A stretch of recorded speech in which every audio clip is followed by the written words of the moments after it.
Donald Trump's climate change stance may have softened, Emmanuel Macron says after talks. French President Emmanuel Macron says his glamorous Paris charm offensive on Donald Trump was carefully calculated and might have changed the U.S. president's mind about climate change. Mr. Macron defended his decision to reach out to Mr. Trump, whose America First policies have elicited worry and disdain in Europe. Our countries are friends, so we should be too, Mr. Macron said in an interview Sunday in the journal Du Dimanche newspaper. After a tense, white-knuckle handshake at their first meeting in May, Mr. Macron said they gained a better, intimate knowledge of each other during Mr. Trump's visit last week.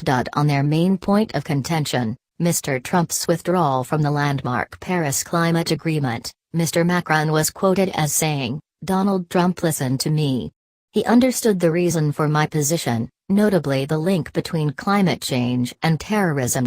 Increasing droughts and other extreme weather blamed on man-made climate change are worsening migration crises and conflicts in some regions as populations fight over dwindling resources." He said he would try to find a solution in the coming months.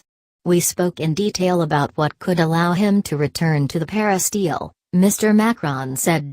Trump previously claimed agreement disadvantaged U.S. video. A military band played a medley of French group Daft Punk's songs as part of the celebrations. ABC News: the 2015 Paris Agreement is an international accord entered into by more than 100 developing countries pledging to cut greenhouse gas emissions, which came into force in November 2016. The agreement caps and reduces the use of hydrofluorocarbons, HFCs, described as the world's fastest-growing climate pollutant, in a gradual process beginning by 2019, with action by developed countries including the United States, the world's second-worst polluter. How Trump's handshake is making America great again. America will remain strong so long as its leader keeps challenging others to resist his creepy, crushing handshake, writes Ben Pobji.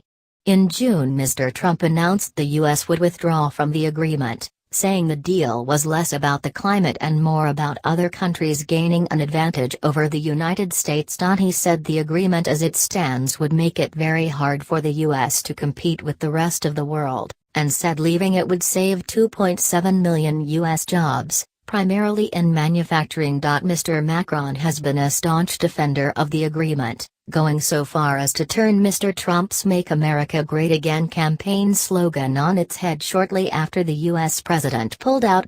In a rare English-language statement, Mr. Macron said it was time to make the planet great again.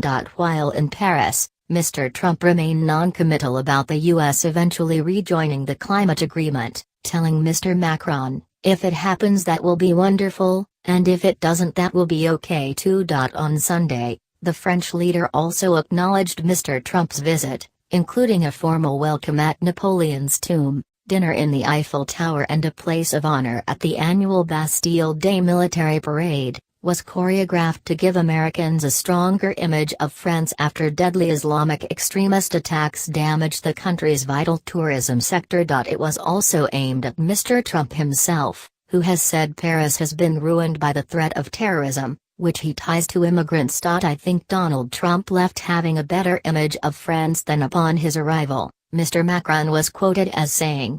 AP